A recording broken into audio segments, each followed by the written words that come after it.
That's what I thought.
Does history begin? The Great Emu War. No! That is a good one. When the world begins. When the world begins. When does the world begin? When the Big Bang. 4.6 billion years ago, but that's not the answer I was looking for. Go! What year does history begin? The Big Bang. Not the Big Bang, that was billions of years ago, but a bit closer than that. What year does... What, 66? 1066? Correct! 1066 is when all history begins. At least according to a large tapestry that some of you may have heard of. Have you ever heard of the ABBEY tapestry? You've not heard of it? Have you heard of it? Yeah. Oh, it's more of a knitting than a tapestry though, isn't it? We should call it the ABBEY knitistry because it was actually knitted. It's not embroidered, so it's not a tapestry. But there we go. Fun facts over. That, on this side of me, you're the Normans. Go stand over there. Okay. We've got 4 Saxons at the moment. We might be a little outnumbered. I've got more. Okay, I need some more Saxons. They're heavily outnumbered now. Are we going to get any reinforcements? No? Oh well. Oh, here we go. Here's some reinforcements. You guys want to be Saxons? Come be Saxons. Come, children. Come and be Saxons for us. We are about to 100% actually. Yay! Recreate the Battle of Hastings with my flagging. Now then, well, to focus on the Saxons for one moment, if you look at the ABBEY knitistry, it's so called because it's knitted, it's not a tapestry. Oh, hang on. Too many Saxons.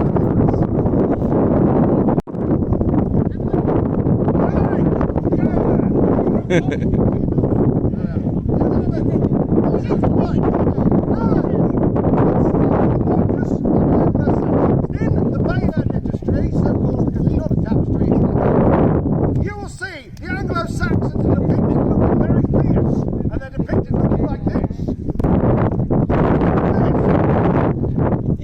Look noble and tough, right?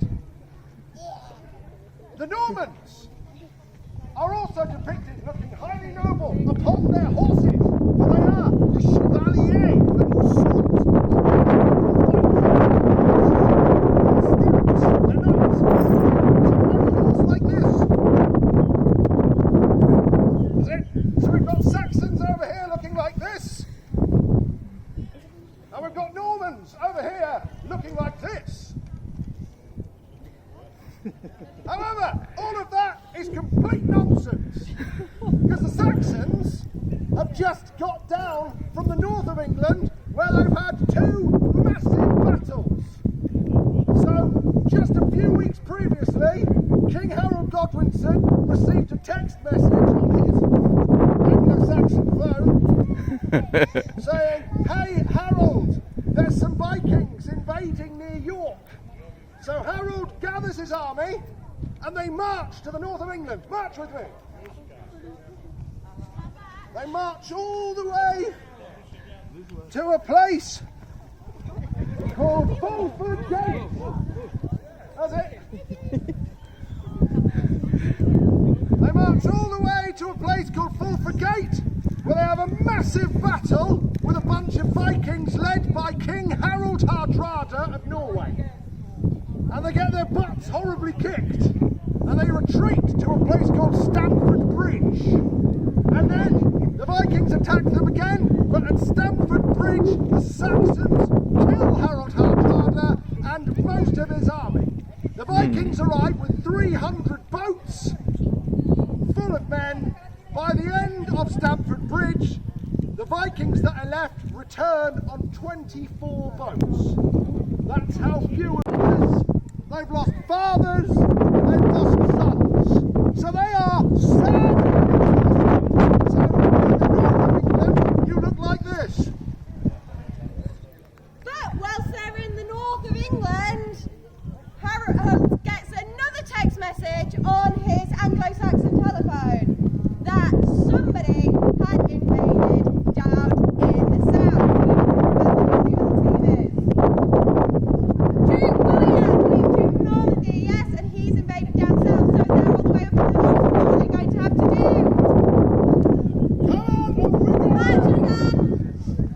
And Harold is forced to march all the way from York down to the south coast to meet these Norman invaders.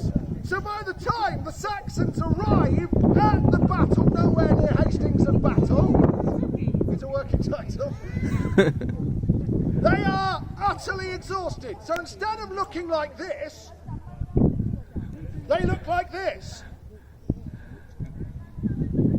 Yes?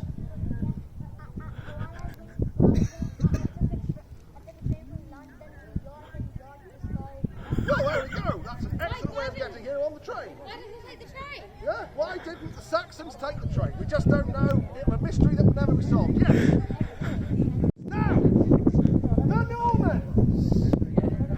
You are depicted as looking like this on the back of your horses. Everyone look very proud. However, you have just crossed the English Channel in late autumn. The sea is very, very choppy. Yeah? So you have been falling backwards and forwards, hither and thither on your ship, like this.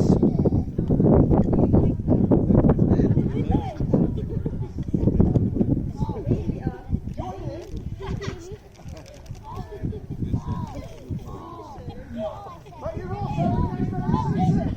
So you've been going hither and thither, hither and thither.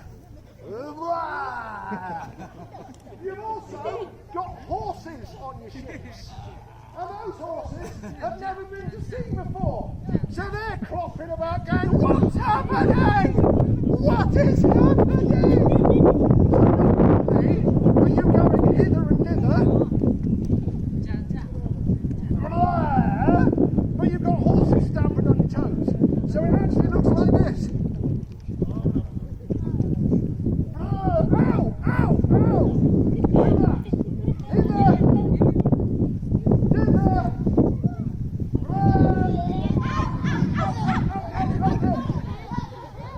So by the time you line up at the Battle of Nowhere near Hastings, you don't look like this.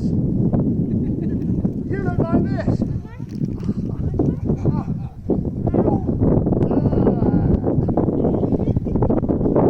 So now we have our accurate picture of the events directly before the Battle of Nowhere near Hastings. Saxons, you are exhausted and sad. Normans, you are exhausted, nauseous and footsore.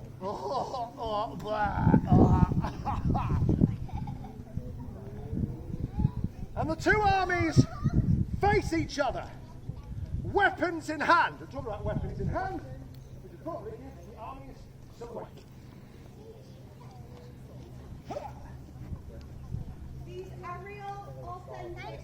Yep. Don't hit anyone yet. We don't want to have to fill out forms. There you go.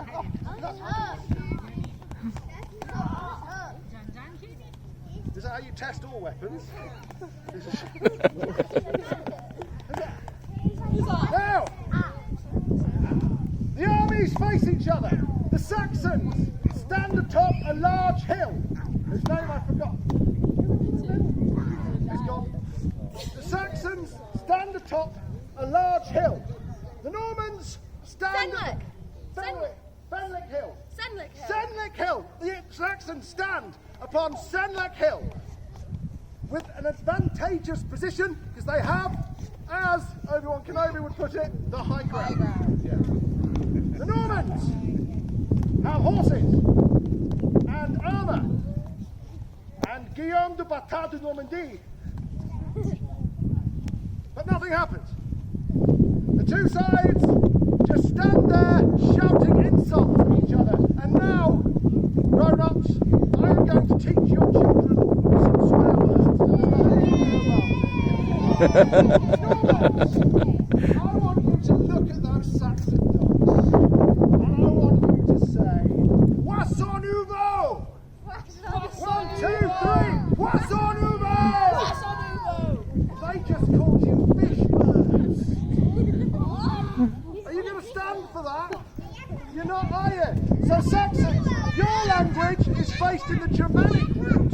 So I shall now teach you a German swear word. And there's nothing the parents can do about it.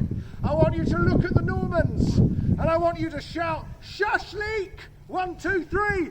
Shashlik! They just called you kebabs. Poisson nouveau after 3. 1, 2, 3. Poisson nouveau. After 3. 1, 2, 3. Shashlik! And this goes on for a while, but no one is starting the fight. For the Saxons are exhausted. Look exhausted. And the Normans are nauseous and footsore. But eventually, one member of the Norman army steps forth. It is a man called Taillefer. Ah, lovely. Come forth, Taillefer. You are William, the soon-to-be conqueror's favourite court jester.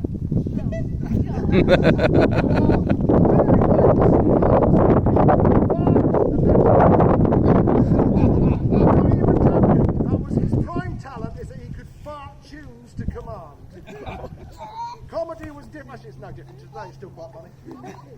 Taillefer skips in front of the northern lines. Come on, skip. He faces the Saxons. He turns around and he drops his trousers. Don't actually drop Don't actually drop his trousers. And he farts his way along.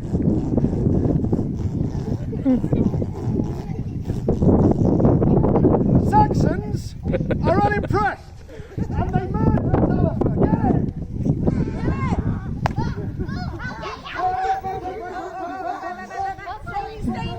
Stay in your wall.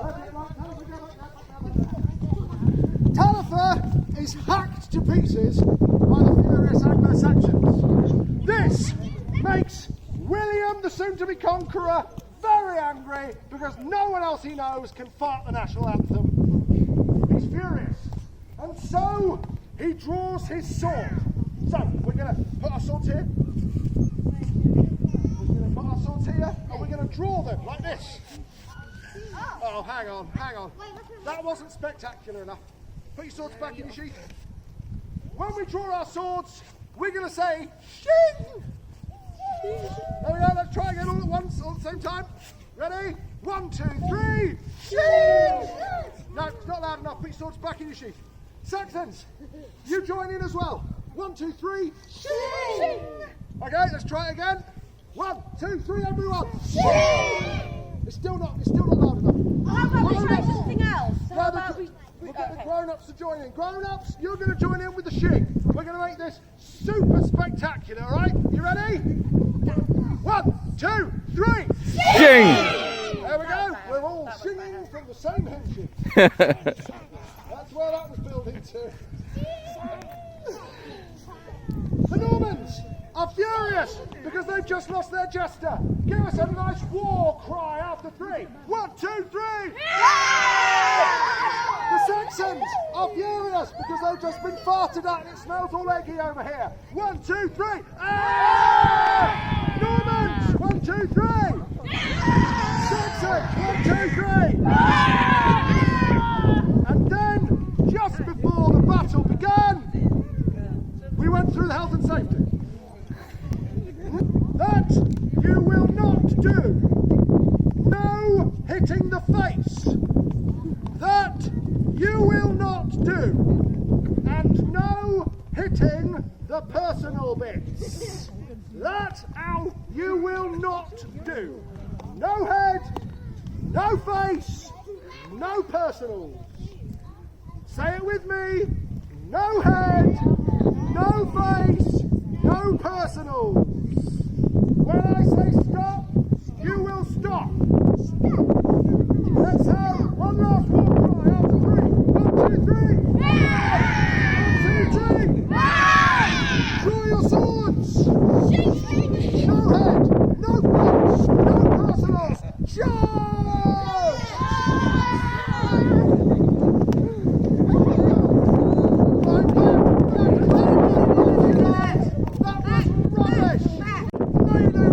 I want to see vicious violence being used. Get back to your lines.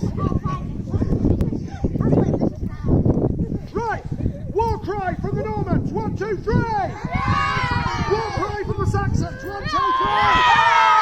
Charge! No head, no face. It's your wielding.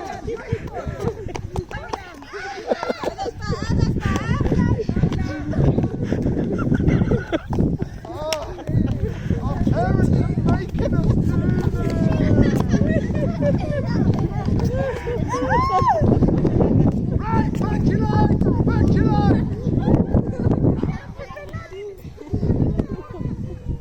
Now, as the Battle of Nowhere near Hastings continued, the Anglo-Saxons' position on Senlac Hill was proving too much for the Normans. The Saxons were actually winning to begin with, but you don't end up being the conqueror if you're not going back. Genius idea. Normans, come with me this way. Come here, come stand here. They have been fighting the Saxons for hours, slowly losing men. But William the Conqueror then says, retreat! And the Normans turn and start moving away. Stop there. The Saxons, seeing the Normans retreat, come down from the hill, chasing after the Normans. They have just lost the advantage they had because William the Conqueror was only pretending to run away.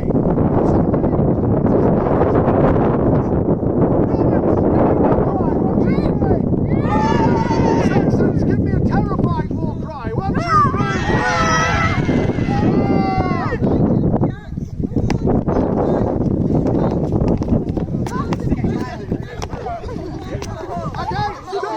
Stop there! The Normans now have a huge advantage. But then Harold Godwinson strides onto the field and delivers a dramatic speech. Saxons, he says, will we stand an invasion from these Norman dogs? Or will we...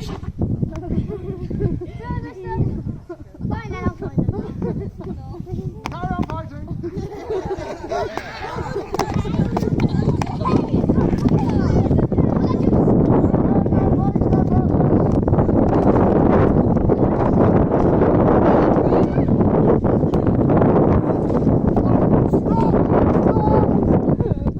Right, Saxons, do you know what? You've worked really hard. Why don't you have a sit down? Have a sit down, Saxons. Have a sit down. Have a sit down. Have a sit down. Sit down. Do you know what, Saxons? Have a lie down. Come on, you've had a really tough day. Have a lie down. Come on, lie down.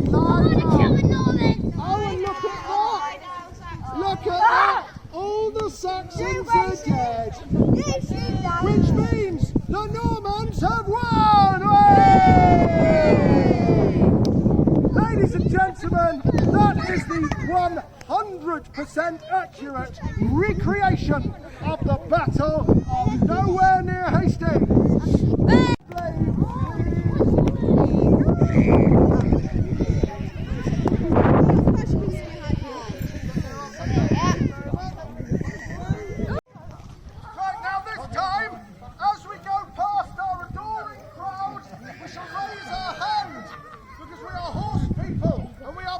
Than everyone, and they will clap politely.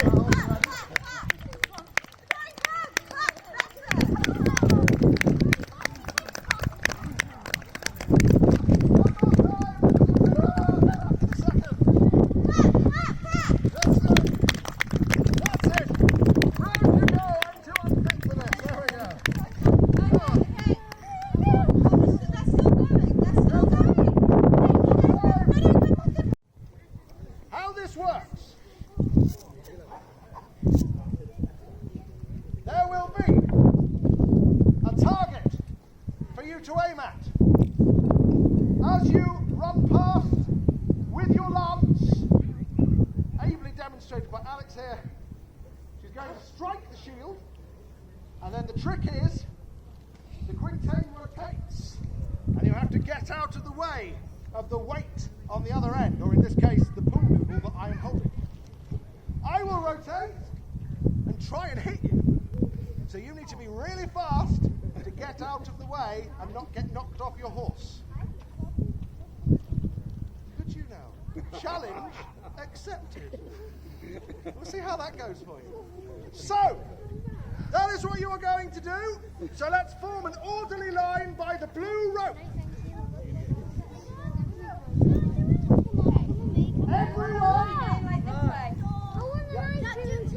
Everyone will get 2 runs. You will run this way, you will go round the bunting, and then you will come back this way.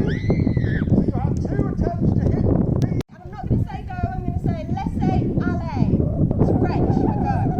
Okay, so, are you ready? And laissez-aller! Keep going, keep going, round, round, round, round. That's it, you got to be faster than that.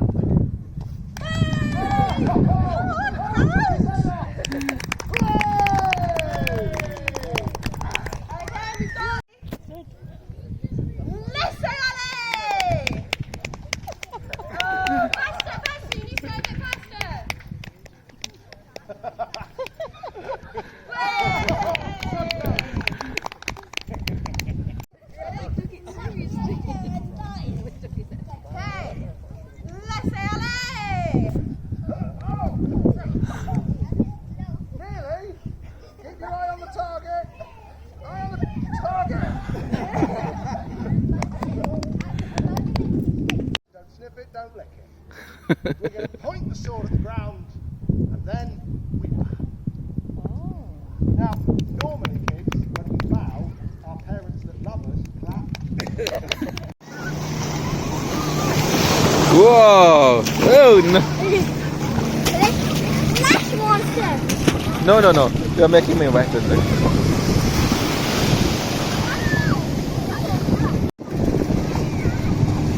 See, that's what I was telling you.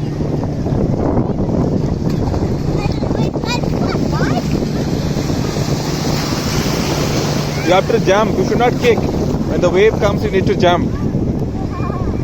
See, it's coming now. I'll tell you. Ready? Jump. See? Now come back. Yeah, stay there. Now jump. Jump.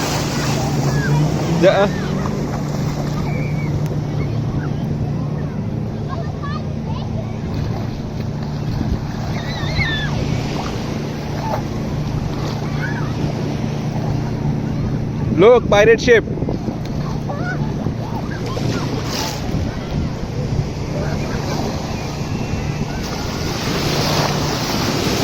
Come back now. Enough, come back.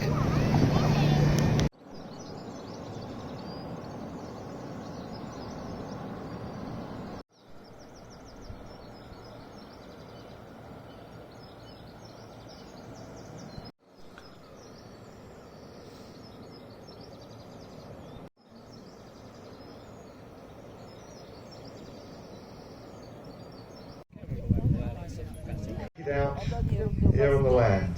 Coats are coming off. But what if they're not You kidding? mean to tell me? So Jackson here, yeah, fell out with the tailor. Yes, and he did what? He called him a barnacle-covered bum baby. A barnacle-covered bum bailey. Yes, and then Master Hill just struck Jackson. I see. Right, so now obviously we can't sort this thing out on ship, so we're in the right place. But so let me see. Called what? A barnacle-covered bum. And did you do this? You called him a barnacle-covered bum. Will you apologise for insulting this fellow? I will not, sir. And Jackson struck him. A bit. Will you apologise for striking this fellow? Why should I? Well, all right. He started it. Barnacle-covered bum bailey is quite an insult, I suppose. So, I want justice. why did you call him this name in the first place? I don't want to repeat it in front of the good public. Whisper it.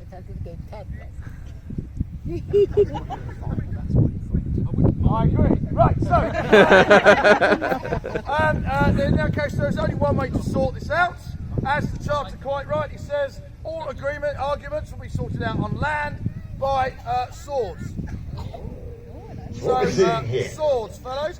These two men have clearly got in some dispute aboard ship. Now, under the charter that the squire has when they are at sea, he doesn't want his men fighting on ship. So instead, they've come up here to the headland, and with cutlass, they are going to settle their argument in a sword fight. Now, right, so quartermaster, swords drawn. make sure all is done correctly. Now, I'm going to give you fellows one last chance to apologise. Master Hildreth, you wish to apologise to this man? I still will not, sir. Dr. T. And Jackson, will you apologise to the tailor, who is clearly a bit affronted for no reason at all whatsoever? I will not. Right, so be it. Have at each other then.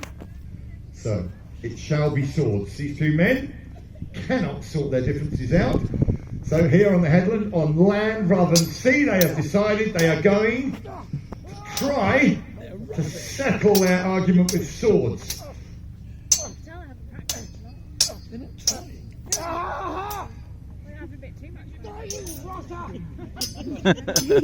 Oi, what is that again? Socks down. Call yourself a tailor.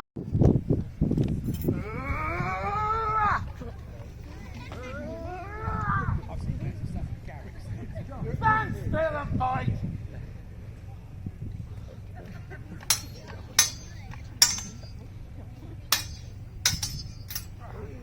Oh.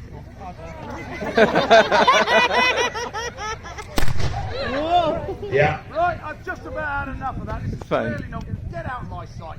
Take those swords away. Apologise now. It just does nothing. Do it.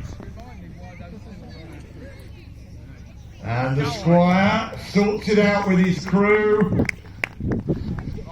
He will not have fighting on board his ship. So these two men have come to some form of agreement. We don't know them. And as you saw, the squire... I thought we'd take the opportunity to have a bit of practice with pistols on the headland. Now, if any of you folks do see my wife, you never saw this take place. My daughter was not shooting guns at all. Jolly good. So the squire has got a doglock pistol. Now, Annabelle's got a flintlock pistol, so the squire's pistol is slightly earlier in design. But they both work in the same way. He's putting some gunpowder down the barrel. Annabelle's doing the same. And we'll be explaining in a bit more detail the actual mechanism that makes these guns work when we speak about the militia, the red-coated soldiers coming in.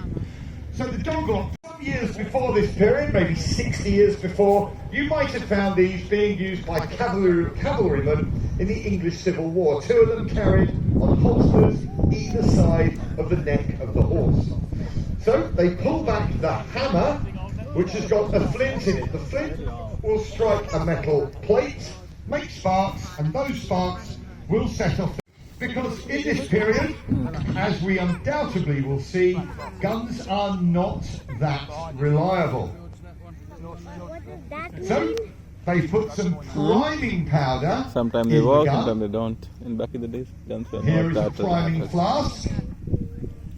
Goes into the small strike. Now the hammer goes back to full cock. We don't want to fire at half cock. And let's see if Annabelle and the Squire's guns will go off. Oh, Annabelle has a misfire.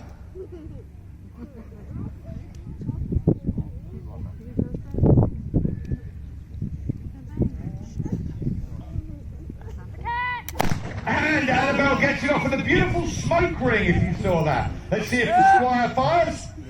And the Squire fires as well to start our display. Nice. And the gun early 18th century, the Squire's slightly Look how earlier serious he is on gun. it. Annabelle spits the top of her cartridge away. That's where we get the word cartridge paper from.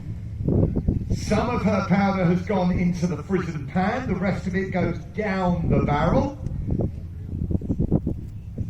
She pushes the paper how down, guys looked like takes back out in her the day? ramrod Yes, I she's think. carrying in a hanging pocket on her skirt.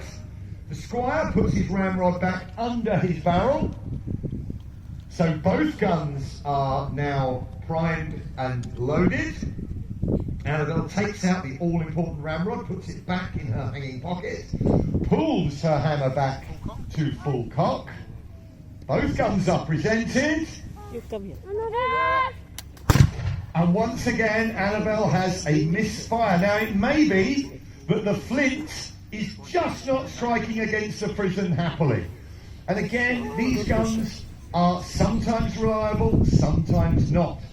In the English Civil War, a man called Thomas Rainsborough, a parliamentarian commander. There we go, round of applause, I think. Acting with swords instead. And sadly, they killed Colonel Thomas Rainsborough.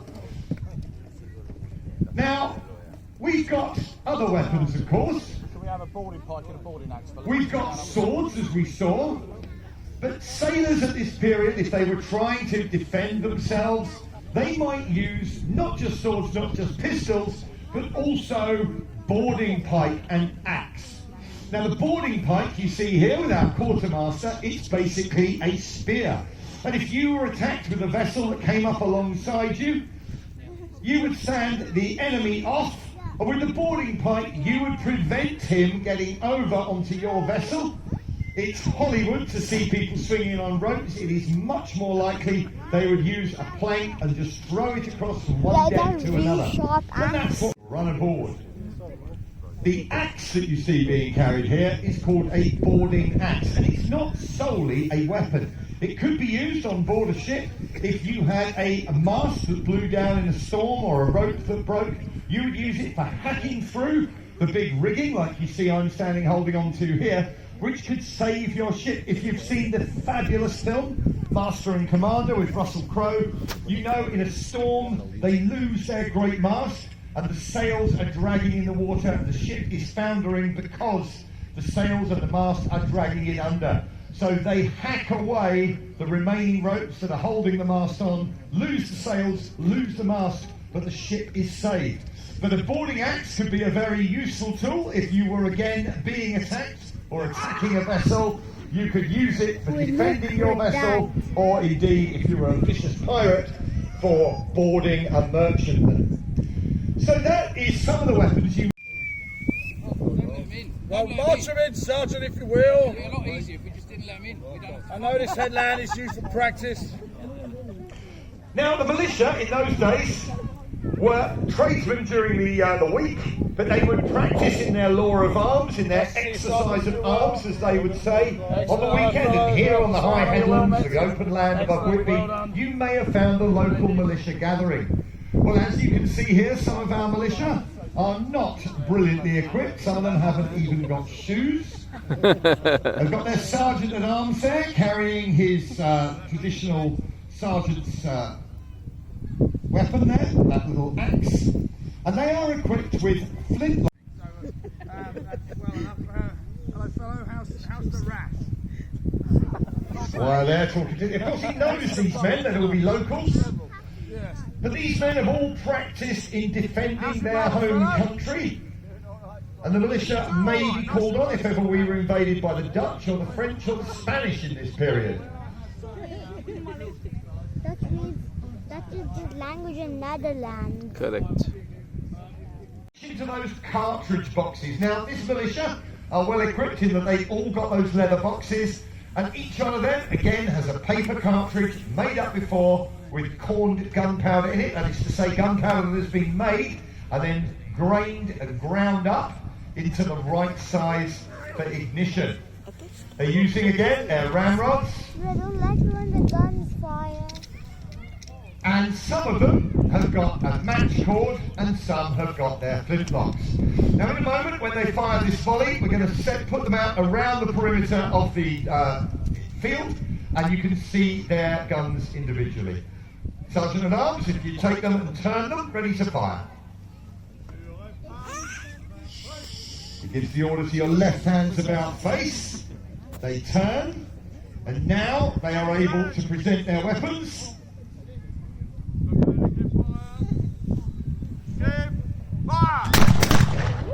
Something of a ragged volley, but give them a round of applause. The trigger is pulled, the serpentine hinges back and forward and introduces. These have the flint mechanism of ignition, like we saw on the squire and his daughter's gun.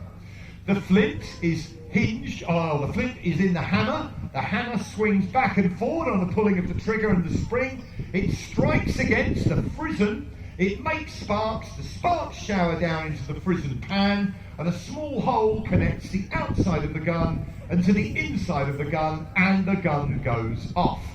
So, if I could ask our flintlock guns to dry fire for me just for a moment.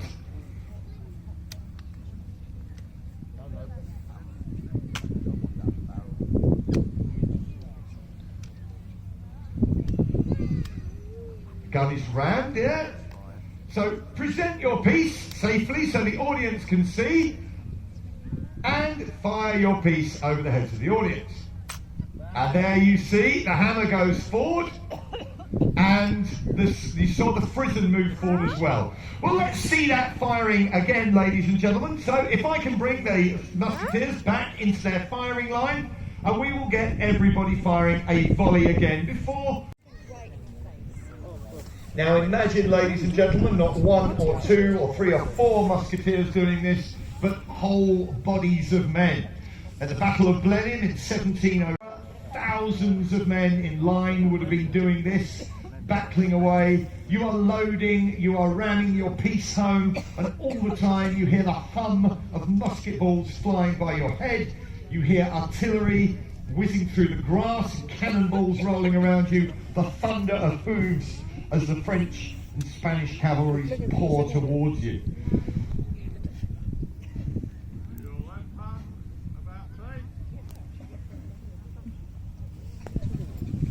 In your own time, gun captain, let us have another volley from your men.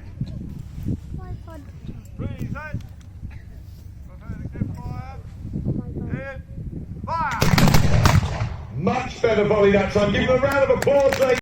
Victory. Now this is a 24-pounder iron cannonball. It is 24 pounds, I've weighed it, and one of these fired from the second deck of a big, what they call a first-rate ship, like HMS Victory, would have smashed into most pirate ships and gone out the other side.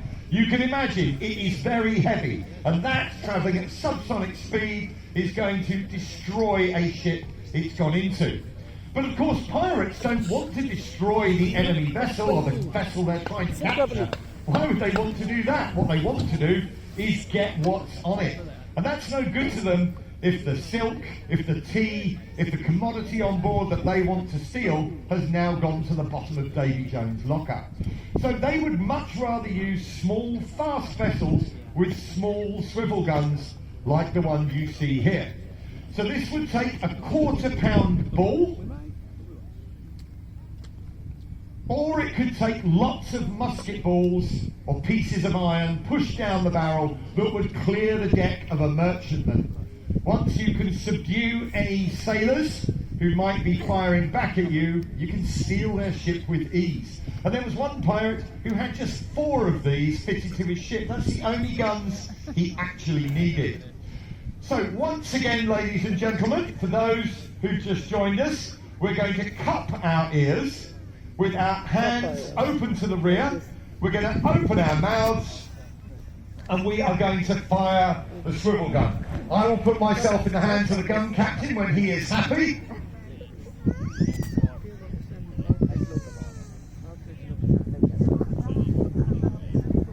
All looks to be clear. The gun captain just turns the gun to one side and he puts the lit linstock. Have a care! Have a care. Give fire!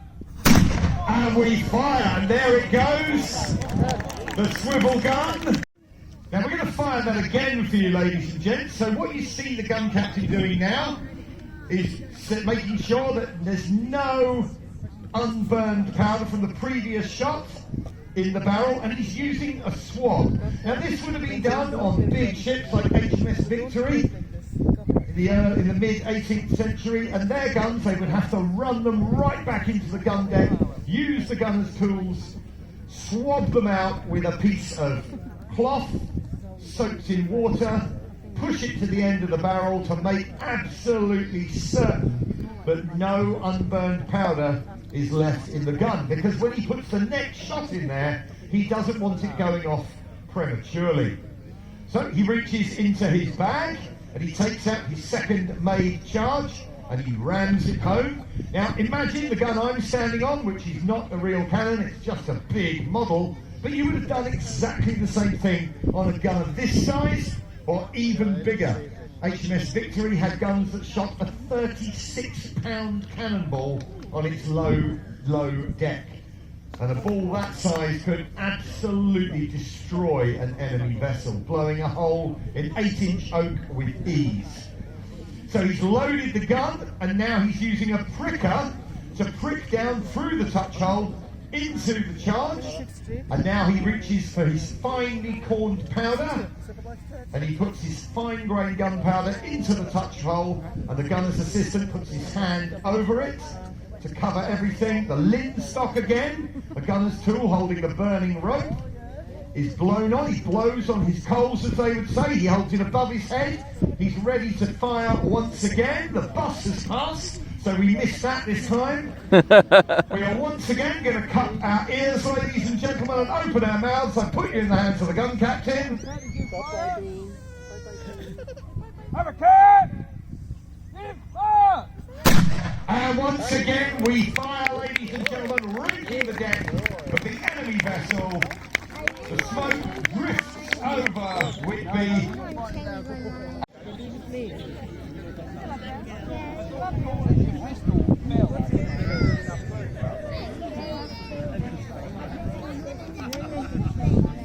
You take your men back into your firing line.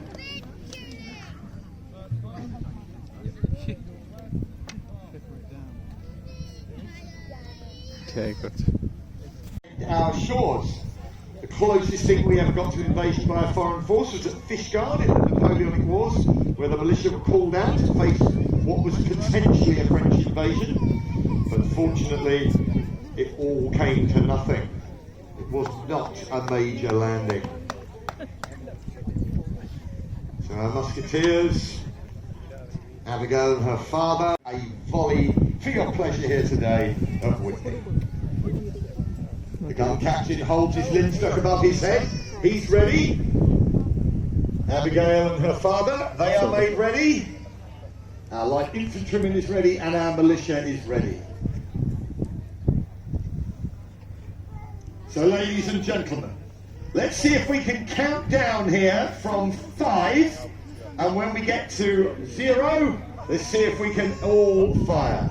So if you could present your pieces, ladies and gentlemen. So, Here we go, ladies and gents. Let's see if we can get a volley off. 5, 4, 3, 2, 1. Oh, it's ragged, ladies and gentlemen. That's everything fire. A round of applause as the Switch Quiz here today at Whitby Abbey. Abigail Asdor having the last word. So there you have it, ladies and gents.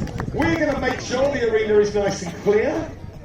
And then we'll take our troops back to their respective camps, and you are... Okay,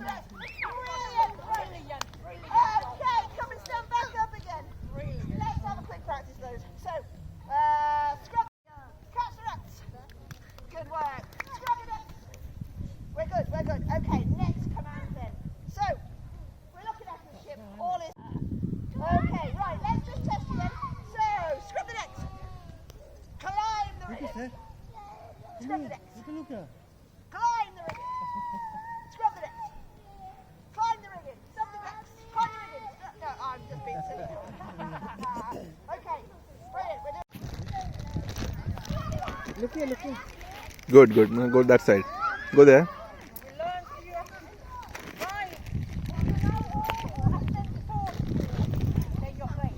You have to go closer to her.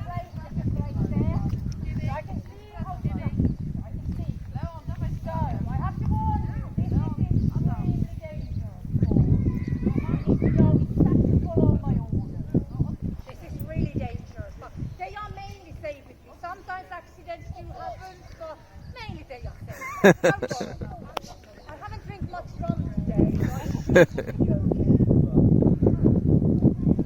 yes, you can. Absolutely fine. That's actually fine. Good, that is. I might actually stop myself with that. Right. Now, like my counterpart they say, when I give you orders, you can say, I captain. Can you say that? I captain. Brilliant.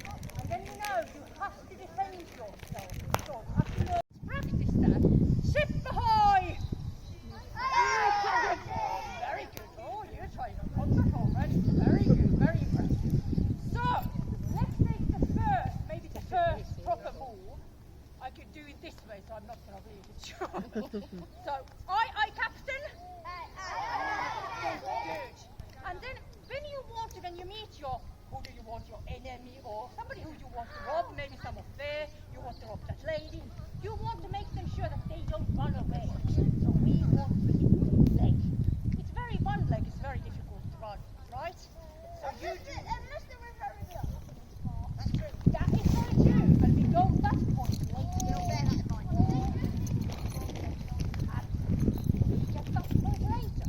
So we do this. Brilliantly. Absolutely like this. Move like this. Exactly. And now, the person, whoever is your enemy, have only one leg. Because you, but like you said, still have one leg and two hands. So we need to do something about that. You are brilliant, Right, let's practice those two moves. If I said, ship ahoy! And hit the one leg, the same, like swing and one hand. Yeah, absolutely. Brilliant. So far, this is going so well. Brilliant. So, but like I said, we still have one leg and two hands. So we need to do something about that. So, maybe we can continue this in the other hand, the other side, and hand, a little bit up and hand. We practice that, hit the leg, and then we move to the other side, a little bit upper on his hand. So now we don't have, we're missing one hand and one leg. But wait a second, there's still a problem, guys. You've got a hand and a leg. Hand and a leg. Exactly, we have to do them again. Right, okay. Exactly. So we hit the hand, and maybe we should take same side left. What do you think? Yeah, and then other leg. What do you think?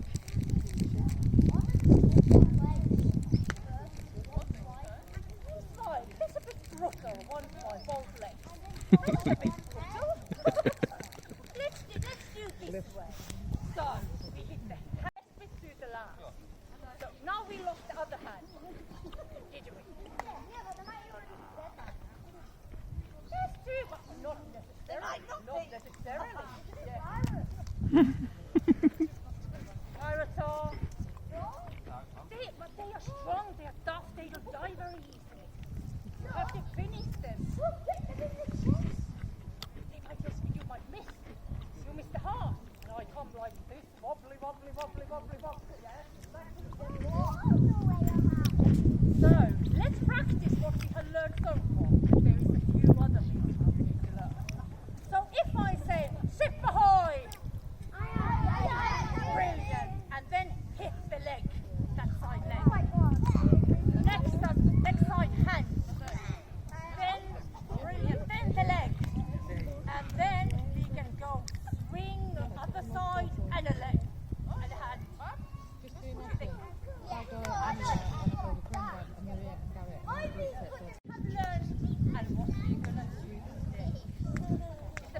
What